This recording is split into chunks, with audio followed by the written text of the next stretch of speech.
Hello everyone, welcome back to my channel. You are watching Swagat RC. How are you all? I hope you all are so fine. So today's topic is microorganisms. So let's start. Many living organisms are present in soil, water and air around us. Some of these organisms are so small that we cannot see them with the naked eyes. We need a magnifying instrument called microscope to see these extremely small organisms. These extremely small organisms are known as microorganisms. Note that micro means extremely small. We can now say that those organisms which are too small to be seen without a microscope are called microorganisms. They cannot be seen with the naked eye. They can be seen only with the help of microscope.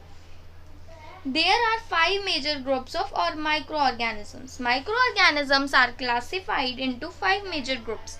These groups are bacteria, virus, protozoa and some fungi and algae.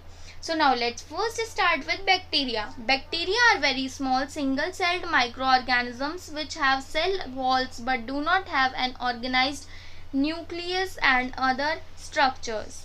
Bacteria are found in large numbers everywhere in air, soil and water, every surface around us. So now let's talk about viruses. Viruses are the smallest microorganism which can develop only inside the cells of the host organism, which may be animal, plant or bacterium. Viruses are much smaller than bacteria. Viruses do not show most of the characteristics of living things. For example, viruses do not respire, feed, grow, excrete, or if they enter a living cell, that is, virus can reproduce and multiply only inside the cells of other organisms such as animal cells, plant cells or bacteria cells. Some examples of viruses are chickenpox, smallpox, coronavirus, flu, measles and common cold. So now let's talk about protozoa. Protozoa are a group of single-celled microorganisms which are classified as animals. Protozoa are animal-like just as algae are plant-like. Protozoa are found in ponds, lakes, dirty water drains, rivers, sea, water and damp soil. So, diseases like dysentery and malaria are caused by protozoa. For example, entamoeba is a protozoan which causes a disease known as amoebic dysentery, and plasmodium is a protozoan which causes a disease called a malaria in humans. So now let's talk about algae. Algae is a large group of simple plant-like organisms. They contain chlorophyll and produce food by photosynthesis just like plants.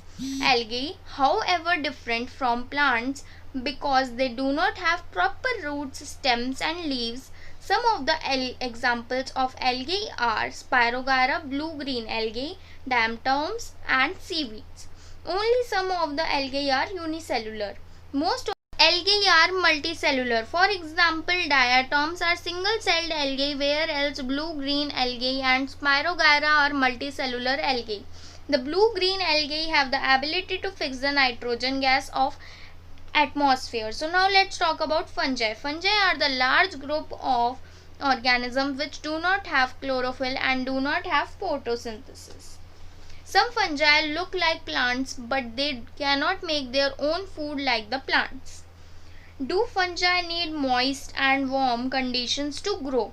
Most of the fungi are saprophytes which feed on dead things like remains of dead plants and animals. Some of the fungi are parasites. They feed on living things and cause diseases. A mold is a fur-like growth of minute fungi occurring on organic matter in moist and warm conditions. Some of the examples of mold fungi are Rhizophus, bread mold, Penicillium and Aspergillus. Hand washing is the most important method of disease prevention. Bacteria and bacteria can be spread via dirty hands and are too small to see with the human eye. You must wash your hands properly in the order to remove them. If you like this video, so please comment, like, subscribe and share my video to everyone. Thank you.